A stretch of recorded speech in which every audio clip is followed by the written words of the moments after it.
Welcome to the Parent and Family Program Summer Content Series. This content is really for any KSU parents, families, support systems of our owls, but many of you may have heard about this series during your recent parent and family orientation, which is great, but it's really for anybody. So I'm excited to be with you today and hosting another great campus partner, Financial Aid. They are a part of the Enrollment Services area, but today we wanted to specifically highlight their area to ensure that everyone, is up to speed with all their offerings. We know financial aid is a hot topic. So with that, I do want to throw it over to the wonderful Sarah Baumhoff to further introduce herself.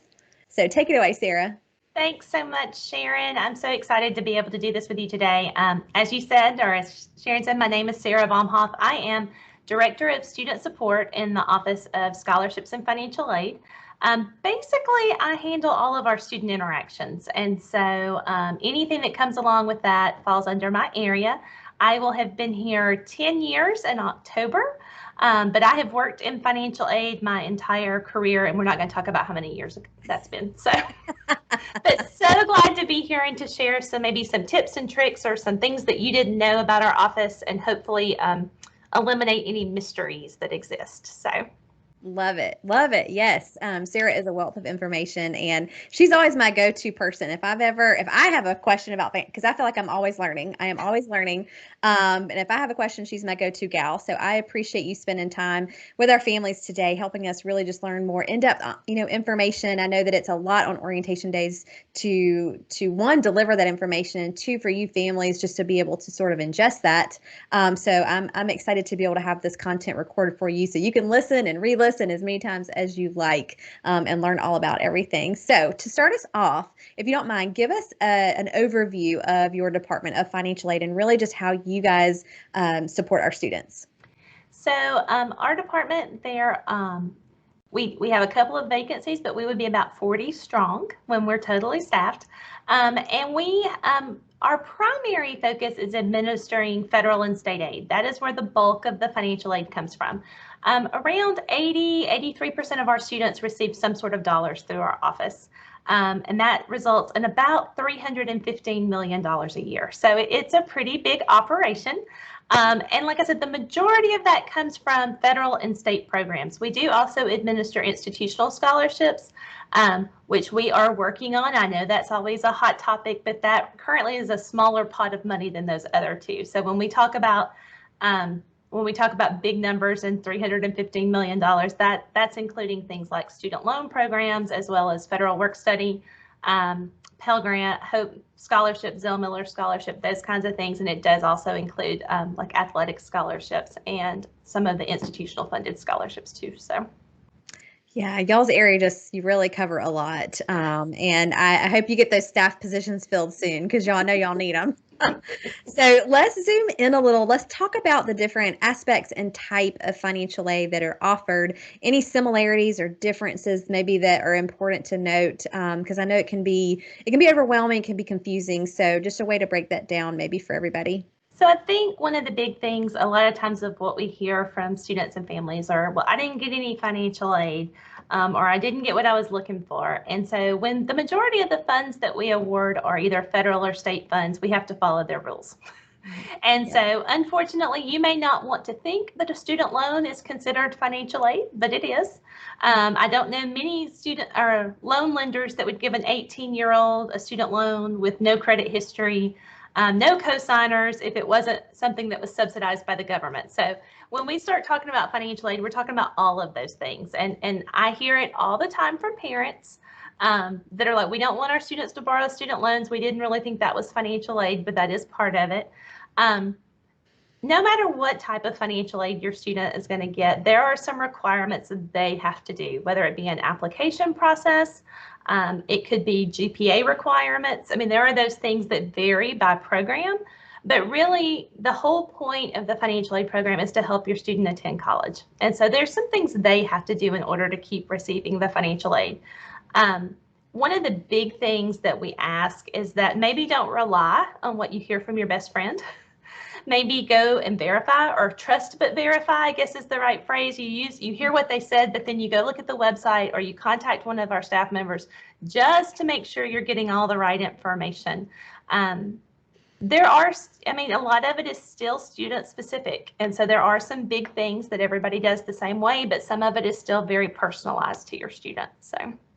Yeah, that's great. So am I correct in assuming that each maybe of these types of aid that you just referenced has its own application, its own process, or any of them sort of joined together? Maybe just kind of walk us through the ideal sort of timeline of these processes and if they're joined or conjoined or kind of how that works. So really, the FAFSA, or the Free Application for Federal Student Aid, is kind of the key to everything. And so that application can be used for federal and for state programs. So that one, if you fill out the FAFSA, we're going to look to see what grants you qualify for. We're going to see if you qualified for Hope Scholarship. We're going to tell your student if they're eligible for student loans and how much they're eligible for. And you would get all of that just from filling out the FAFSA. So the nice thing is that the FAFSA now opens in October every year. So I know that you are feeling like you have just gotten through this process and that you probably need a breather. And you've got one for about 3 months. And so the FAFSA will open on October 1st for the next academic year. So it would open for 22-23.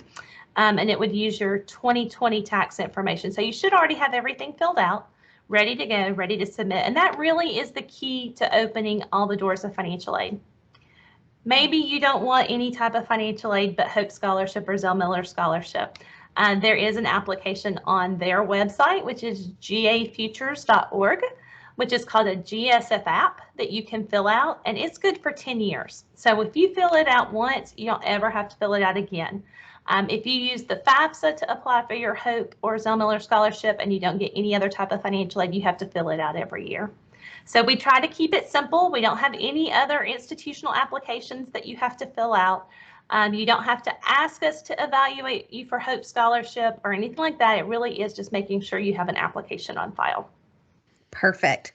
So kind of step one, FAFSA. Right. So the only other thing is that when you fill out a FAFSA, about 30% of our students are selected for something called verification. So your student may get selected, they may not. They might get selected their freshman year and never ever get selected again. But we will send them an email notification telling them you've been selected and there's documents you need to submit. And I know that if you've already been through your orientation sessions, you've heard numerous times that your students need to check their KSU email address. So this is just another plug for that. We do email them. We also will do text campaigns. We will call them. We have sent postcards to them. We've done everything we could do to try to make sure that they realize that there's something they have to turn in. And that's really the big 2 steps. And like I said, that verification step only impacts about 30% of our students. But we try really, really hard to only communicate or to only contact students if we need something from them. There are only a few times a year that we send out something that's just informational or notification, things like it's time to file your FAFSA again, or, you want to fill out the scholarship application. Here it is. Every other time they get an email from financial aid, it really is, we need you to do something. So, Yeah, parents, hear us loud and clear. We know that it's just not their language. We know that checking email is just not a part of their generation. But if you can partner with us to nudge them, and it's not just for financial aid, there's just a lot of communications that go out from the university, official things through their KSU email. So definitely partner with us on that. So yeah, thanks for that reminder, Sarah. That's very important. So, you talked about October 1st kind of being that, hey, yay, you can start this process over again. Tell us, that's the ideal timeline, like get started on that. We know sometimes that people get confused or they just drag their feet. So what other scenarios do you typically see that cause maybe stumbling blocks to this process? What are hiccups to avoid those kinds of things? So maybe you didn't get started on it right away. What's the window look like for completion, and what happens if we get caught up in a few things? So we do have like a priority deadline, and that is typically March 1st for us to have the FAFSA data. That's not to say we're not going to process your student's FAFSA if it comes in after that. And we will keep working on it. right up until, it's the day of payment deadline. We're going to keep working and trying. The longer you wait, or if you miss that March 1 deadline, or if you look at the calendar and you're like, oh, it's August 1st, payment's due in 3 weeks, I should file my FAFSA now.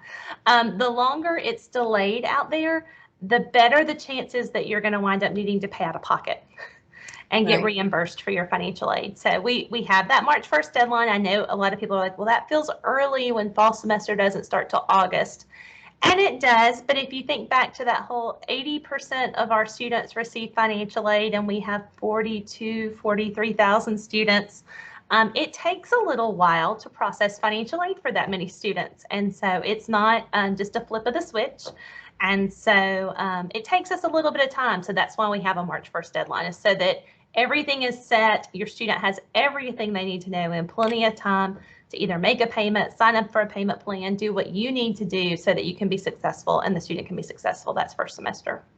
Yeah, yeah. So you're saying October 1st through March 1st is really the window. Y'all, that's a long window. You can get that done. I'm here to say that's a long window. It's 6 months. So y'all can do this. No, but that's really good to know. I mean, it's just kind of like, if you're first in line at Disney World, you're going to get to ride the ride first, right? Right. So yeah, so y'all get on that, stay on that, make sure you have that done. And, because there's only so many people that can work through the amount of details and paperwork. So you want to be first in line. So definitely get that done. So tell us a little bit about resources that y'all offer to assist with ensuring really everyone just kind of has what they need for these processes. Can you tell us a little bit about, relationships and assistance that you have? So we have a financial aid counselor assigned to every student by the first letter of their last name. And that really is designed to be their go-to person. A lot of times I'll hear from somebody that says, you don't publish their phone number, you only publish their email address. And I was like, yes, because there's a lot more of you than there are of them. But that's just to help them manage incoming requests. They will call you, they will meet with you in person. We have mastered the art of virtual meetings now. Never knew we would say that, but I know that's a lot more convenient, especially if parents are working and that kind of stuff. Maybe it's real easy for them to jump on a quick virtual meeting versus trying to take off work to come up here to sit down with somebody. But we'll do any of the above. And really, that is that person to check in with. If there's questions about, did you get my application? Is there something I'm missing? Did my student not do something? Reach out to that person and we'll be happy to check their status and let them know where they are in the pipeline, or if everything's done and you're good to go and it's just waiting for the day that all the financial aid dollars disperse to their account, or if there's something else that needs to be done. It's also a good resource if you just don't know what to do. If you're looking at the financial aid your student was awarded and you think there's still a gap or there's not enough money there, or you're concerned about paying the remaining balance, that person can be a good advocate to talk to, just to provide you what your options are. We try really hard to tell you everything you're eligible for up front. Since most of it is federal and state funding, there's not a lot of negotiating power or saying to come talk to us and we'll find some more money for you. That's really not how we like to do things. And to be frank, that's just not how we do things. We want you to know up front, this is what your student qualified for. But talk to that person if circumstances have changed. They can talk you through that process of what you need to do. We know we're coming out of a very trying time for a lot of people. That there were lots of job losses or underemployment or not able to work in the job you were always able to work in. And so talk to us. Let us see what else we can do to help, see if there's any other resources out there that's your advocate to do that stuff with, and they're there to help you get through the process. And if something comes up and you don't hear back from them, I always tell people my name and email's on the website too. I'm not afraid. Reach out if you don't feel like you're getting what you need from your financial aid counselor. Reach out to me and I'll be happy to try to step in and help and figure out what's going on. So yeah, lots of people to help. Lots of, I love that there's you got your own little coach, your own little advocate when you need them. That's great. So how would you say, just because I know that whole thought of, okay, we've got to fill this out and then maybe there's like a waiting that I have to do. How do you kind of help families and students feel like they're continually on track? Is it they need to just kind of check in with their counselor every so often, or is there actually something that's sent, to say, hey, checklist. Good. You did that. Now you got to do, wait so long or whatever. Right. So if you fill out the FAFSA and you send it in, if you are one of those early birds and you do it on October 1st, usually it's around November or December before we start doing communications for the next aid year. And we will start communicating with you, and it may be that you need to turn something in, or it may be that we have everything we need and your file is good. And the next step then would be that you would get your award information when we have that information available. Sometimes we have to wait, especially from the Department of Education, to get finalized numbers on some things before we start sending that information out. But then you would get an award letter from us that tells your student exactly what they qualify for, what they're eligible to receive. At that point, we will start doing reminders to students if they haven't done something. So if there's something they need to do to accept those awards, or if there's another step they need to complete to receive the money, we will send those notifications. It's almost one of those no news is good news things. If you're not hearing from us on a consistent basis, that means you've pretty much done everything you need to do. Your students should be able to see everything in Owl Express, and you would be able to know exactly where you stand. So we send reminders when there's something you need to do. Yeah, yeah. And all of those, everything you just said, those nudges all go to the student's KSU email address, right? Yes, and a lot of them are nudged through text too. We are now texting a lot of those things to them as well. We understand that most of them have a phone on them constantly. And so maybe they'll get that text message where they might not check the emails but once a week or twice a week. So. Yeah, that's good. Because at this point, I mean, parents, you're not going to get emails about it. It's all going to go to your students. So, along the lines of other conversations I've had with other campus partners, having that conversation now with your student about, okay, there's going to be a lot of things to keep up with. We're talking about forms and documents and your health care and just all of these things that, I have been in charge of a lot of these years for you. And this is a learning laboratory. We're going to learn on this together. They're not quite in the wild yet. Yay, thankfully. But they will be. And so this is a great time for y'all to have that conversation earlier rather than later to make sure you expect something and they expect something and you guys are aligned on that. And that's going to make all of these processes, financial aid, student health, grades. It's just going to make a lot of these processes go easier if you guys can talk through that now. So, and then encourage them to check that email. Yes. Maybe set a timer on your phone, parents, like twice a week. I need to nudge Johnny to check his email. So that's probably helpful. Well, I had a parent call me yesterday, in fact, and she's like, I saw this email you sent my student and she had never read it. And we've been in orientation, and I remember you said, she actually was in one of them that I did, and said, you said something about checking our email. So I helped her check her email, and I was panicked because I saw this email from you. And she's like, I thought we did everything. I said, you did? I said, I sent that email on May 19th. Yeah, I've done it all since then. She's like, okay, perfect. But it was pretty funny because she was going back and looking at the emails, and she was all worried because she saw one that her student had not opened and read. So. Yeah. Well, that's good. Pay attention to it. Pay attention to the dates. But yeah, I love that no news is good news. Like if you're not hearing anything, you're probably on track. But I know how I get it. It's like just make one call. Right. Say, am I okay? We're good. We're good. And okay, we great. welcome that. We welcome you to do that, or your student to do that. If they're not sure, please ask. We'd much rather hear from them asking than never hear from them and then come in going, wait a minute, why is everything not done? That's right. We don't want emergencies. We'd rather, know a little bit along the way, not have an emergency. So, and I think you've already spoken to this next question, but are there certain processes once they're completed as a new student that never have to be completed again? And conversely, there are processes that have to be done once a year. Can you just highlight that one more time? Right. So the big thing for new students is if you're so there's a couple of them. If you only want Hope or Zell Miller Scholarship and you don't even want to fool with filling out a FAFSA, which is fine. That's totally your family's option. That GSF app, if you fill it out on gafutures.org, which is the same place where your student can see their Hope GPA from high school and their Hope GPA from college. So they'll still be used to checking there. It's good for 10 years. So it is a one and done. You don't ever have to worry about it again. The other things that are done that are for a brand new student is the very first time if they're going to borrow student loans, they have to complete something that's called entrance counseling. And that takes maybe 15 or 20 minutes. It's done totally online. And it's to talk about student loans and how they're repaid and when you have to repay them, and the promissory note that says they will repay that when they graduate. So, but those two things are done once and then they're good. I think both of those are good for 10 years too. So it really is a one-time thing. And then the other thing that has to be done every year is that FAFSA, the free application for federal student aid. It's done every year. And our KSU Foundation Scholarship application is open every year. So if your student applied as a freshman and they didn't get a scholarship, please take the time and have them do it again the next year. You may have heard or you may wonder about our scholarship programs. Most of them are funded by private donors. And some donors have very specific restrictions on them, such as they have to be admitted to Coles College of Business and have a 3.0 college GPA. Well, you can't have that as a freshman coming in. So they might not have gotten it their freshman year, but they may have a really great chance their sophomore year or their junior year because now they meet the criteria those donors have established. So those are the two things that are done yearly.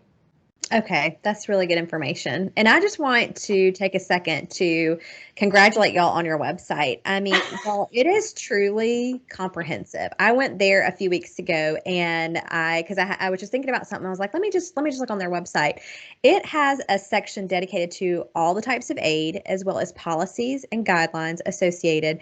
And there is a section called Student Resources, and it has information on how to apply, the dates, the deadlines, the forms, the cost, the understanding of your award letter. And at the same time, it's almost so much information it can seem overwhelming, but that's a really great place to, when you have some time, I would really encourage you all to just spend a little time on their website because it's just everything's right there. So, and I know it's hard for all of us, right? When we hear people say, well, just check our website, it seems so dismissive, but in this case, it is not. It is really a wealth of information and they've worked really hard on making sure everything is there for you. But, is there any starting point on the website, Sarah, that you would say is the best place to start?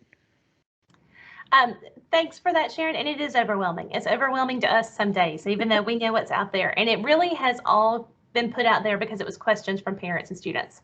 And so we were trying to go through and answer everything that we could think of that would need to be answered. I think sometimes the big thing that I always seem to get a ton of questions about are Hope Scholarship and Zell Miller Scholarship. There just seems to be a whole lot of confusion about it. The stuff on the website about it is really good. But I do understand the website can get to be overwhelming and that maybe there's some struggles and we don't really understand the whole process. And so hopefully between orientation, between this, you can get some of those resources. But if not, stop in our office. I mean, we're happy to talk to anybody. You can make an appointment with your counselor, or we have counselors at our front desk all day, 8 to 5, Monday through Friday. So if you're on campus because you stopped by because you and your student were going to map out where their classes were, stop in the office and ask your questions and get them answered there. We're happy to help. And if there's something y'all look at and you think, we wish this was on the website, share it. We would love to hear that feedback too, so that we can give you some information, hopefully that, is what you're looking for and what you need. Perfect. Yeah, I was just going to say, I mean, I think that is a great piece of kind of last advice is just make sure that, the weeks leading up to the start of school, if you have any lingering questions, just know, like once, August 16th hits, it is going to be really busy. There's going to be a lot going on. And so the more that you can get done and ask your questions prior to that, you'll have a lot more undivided attention. And so we're always still here for you. But yeah, take some time, talk to your student, map out things, expectations, and make sure y'all are staying on top of their emails. And I think that's going to lead you in the right direction. Anything else that you want to add to that, Sarah? I would just say absolutely now's the great time to do that kind of stuff. All their charges, if they've been to orientation, should be posted on their account so you can see what the bill looks like. Their estimated financial aid will be showing up on their account if they've done everything they needed to do with our office. So you can actually start seeing, okay, everything's covered, or, oh, wait, there's a balance. And Sharon's point, typically the first week of the semester, our office is jam-packed with people. And a lot of times it's students coming in just to check and make sure everything's okay. So if you want to just check now, that's great. We're happy to see you. We're happy for you to call. We're happy for you to email. We would much rather hear from you now than right before that payment deadline and we realize there's a problem that then we're having to try to work through. So it's a great time to go ahead and look at it and try to figure that out and make sure you have everything lined up and squared away for fall semester. So. Perfect. And another quick reminder. So parents, and families, you guys are, obviously you're seeing this video through our OWL Family Hub, and you probably remember the student data connection that we have, that you can have the option to set up. Just know that Sarah's, the financial aid information, you click on you start to set everything up, you click on financial aid tile, and it's going to lead you to an ePay site, and you'll set up another little additional login there. And that way you can kind of be on top of some of those numbers as they're rolling in as well. So you don't have to, nag and nudge for your student stuff. You can actually get it right there through, start off with the hub and then work your way down and click on financial aid tile and the account balance tile, and you'll be set up for success with that too. So we partner with them on that. But all right, well, Sarah, thank you so much. It's been really great to just, to talk through this, to have reminders that we've heard through orientation experiences either a couple of years ago or just here in this summer. So I think you've hit on a lot of the topics that you present on that day. I'm trying to think, because you have such a great checklist. So is there anything else that we're forgetting to, is it 5 things that you talk about? I can't remember. It is typically 5 things, but I think we've hit most all of them. So. Good. I just wanted to make sure. So great. Well, I think just to highlight, partner with us earlier rather than later, I think is the message here, because we are all here for your student success as well as your peace of mind, right? We know that if you get peace of mind and everything's set up, you get to get on the cruise earlier. So, and we want you to sail away and enjoy yourself. So, all right. Well, Sarah, one more time, what is the best contact information for your office? So if you go to our website, which is financialaid.kennesaw.edu, and click on the Contact Us tab, you will see all the counselors' names and their email addresses. You'll also see a couple of different phone numbers for us, and just our generic email address. You can start with any one of those, or use all of them. So whatever is the best mode. If you have a little bit and you can send an email, that's great. But if you want to talk to somebody, you've got the phone number out there, and we've got people that will dedicated to answering those phone lines too. So whatever method works best for you, but that Contact Us tab on our website has all of that information there. Awesome.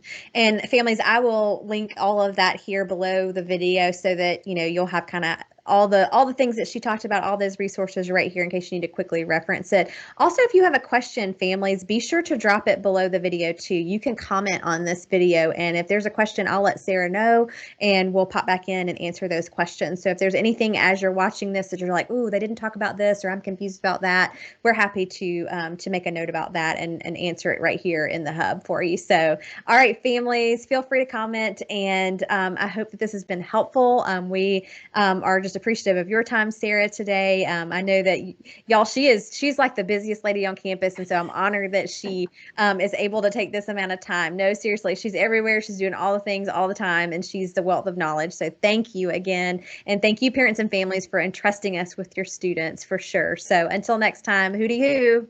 Thanks so much. Bye, guys.